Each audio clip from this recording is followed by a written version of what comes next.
companies that are utilizing it to help drive are the ones that are much more transformational and having more success. Hey, what's up YouTube? Jeremiah Hersey here, and welcome to the next episode of my Node to Pro series. Today we're going to be talking about navigation functions. In the last video we were talking about row context, and as we were creating calculated columns, we were only able to see one row at a time inside of a table. And I talked briefly about if you wanted to reach out to other tables, you'll have to use a navigation function. So that's what we're going to talk about today. So when you're in row context, so when we're inside of a table working one row at a time or iterating one row at a time, so this could be inside of a calculated column. This could also be inside of a iterator function like an X function, which we'll talk about in another episode, or the filter function. We're stuck inside that table, and so in order to reach out to other tables, we're going to have to use what's known as a navigation function. So if you want to follow along, there's a link in the description for the PBIX file so you can follow along, and let's go ahead and get started. Alright, so here we are in our data model, and I just want to use this to explain the navigation functions real quick. So my fact table is highlighted in red, that's our central table, and then we have our dimension table over here in blue. And once again, all of these on the outside are known as dimension tables. We talked about that in a video describing the star schema. But what I really want to get you to understand is that there are two different navigation functions that we're going to be using here today. And so the two of them are related and related table. Now, when do you use one over the other? Well, when you're reaching out from a dimension table, okay, so we're reaching from a dimension table to our fact table. We want to pull back the entire table associated based on this link right here. So when you're reaching out from a dimension table to a fact table, you're going to use the related table option. So when you're going from the one side to the many, we're going to use related table. We want to bring back the entire table of values based on the filter. If we're in the fact table and we're reaching out to a dimension, we only want usually one value. And so when you're in a fact table reaching out to a dimension, you're going to be using the related function. Now this does take a little bit of practice to remember which one to use, but Power BI is great about helping us to eliminate what we don't need as far as the intelligence in the DAX is concerned.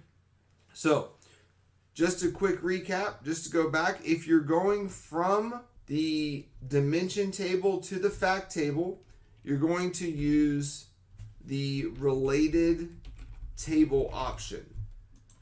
If you are going from the fact table to a dimension table, you're going to use the related function.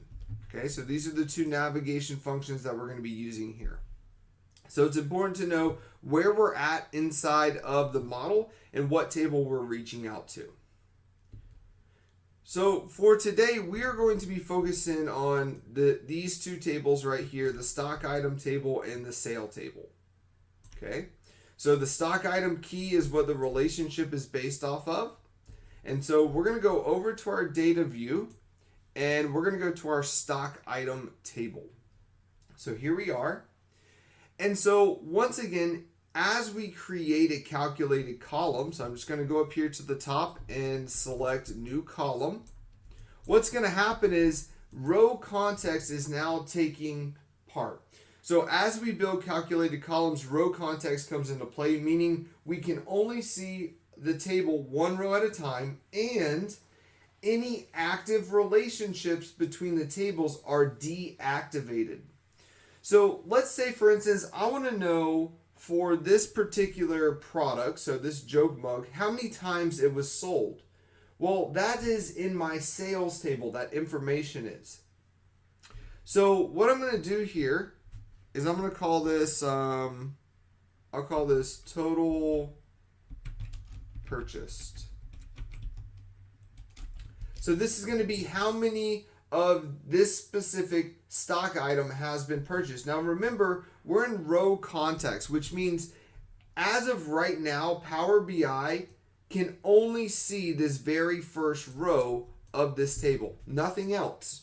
The relationships are deactivated. We can't return any other information from the sales table. So watch, if I try to use a single tick mark to call out to the sales table, notice that it does not work. The only table that appears is stock item because we're in row context. So what we want to do here is we want to use a navigation function. So we're in our dimension and we're going to be reaching out to the sales table. And so what I want to do is I just want to count how many rows are in that table based on this stock item. So the first function I'm going to use is a count rows function. You can see it down here. Count rows, and then it's asking me what table do you want to count the rows of. Now this is where we're going to introduce our navigation function. I need to activate the relationship between stock item and sales. So the table that I'm reaching out to is the fact table. So in that case, I'm going to use the navigation function related table. Notice that related doesn't even pop up in this case, and that's because the count rows function is expecting a table parameter, so I have to return a table. Once again, the related table function returns the entire table. All right, so we're going to use related table. Now, what table do we want to use? That's, of course, our sales table. So what's going to happen now is using this navigation function, it now takes this stock item key 163. It's going to filter down the sales table to stock item key 163, and then it's going to count the rows to give us how many items were purchased. So let's go ahead and return that and see what we get here. And we always want to validate our information. So we're going to see here that we're going to get 1,014. We always want to verify that the information that we're getting is correct. So what I'm going to do here is I'm going to go over to sales, and I'm going to filter down on that stock item key of 163.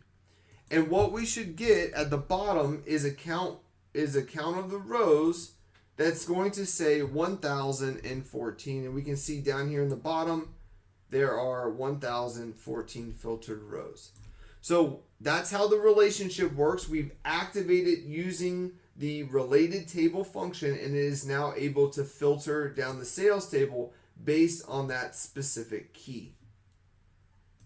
So I'm back on my stock item here. What if I wanted to get how much profit was associated to this? So once again, I'm going to create a new column. When we create a column, we're now once again back in row context. So let's call this total profit. So for this one, I want to find the total profit of a specific column. Well, I can't just call out to that column from the sales table, once again, because we're in row context. And so what I'm going to do here is I'm going to use a iterator function, a SUMX function. This is going to take the sum of a table. Notice the first parameter here is a table. This is going to allow me to use my navigation function.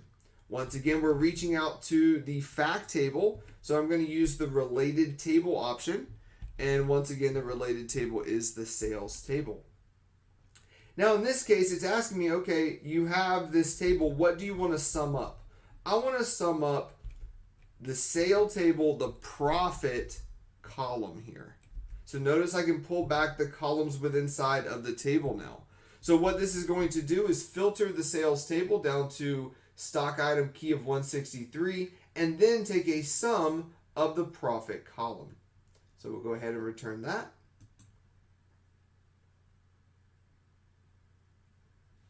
And we can see we're starting to get some values here. So it's going to sum up that column, the profit column from inside the sales table after the filtering has occurred here on that stock item key. All right, let's bounce over to our sales table and let's see the opposite of that. So once again, depending upon what table you're in. Right now, I'm in my fact table. So if I'm in my fact table, reaching out to a dimension, that is when I'm going to use the related function. Okay, so it depends on what table you're in. So if you're in the fact table reaching out to a dimension, you're going to use related. If you're in a dimension reaching out to a fact table, you're going to use related table. All right, so let's select our sales table here. Let's do something simple here. Let's just pull in maybe the color. Okay, so I'm going to create a new column here inside the sales table. Once again, we're stuck in row context. Anytime we're creating a calculated column, we can only see one row at a time, and active relationships are not working. So I'm going to call this my color, and we're going to reach out to the stock item table. If I try to do it directly, notice that it does not work because I'm in row context. So I need to use the related function in this case because I'm reaching out to just a specific column. In this case, I'm going to reach out to the stock item table, the color column.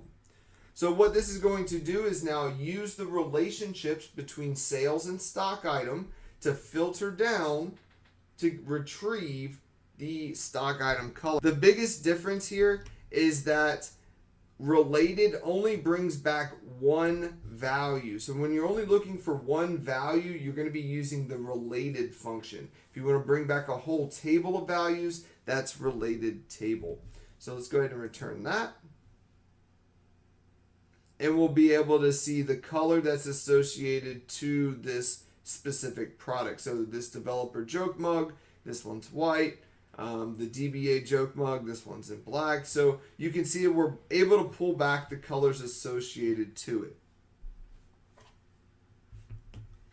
I want to thank you so much for joining me, and I know this is going to take a little bit of practice. Just remember, if you're on a dimension table reaching out to the fact table, you're going to use related table. If you're on the fact table reaching out to a dimension, that's related. If you like this video, give it a thumbs up and subscribe to my channel for more content. Thanks for joining me. I'll see you in the next one.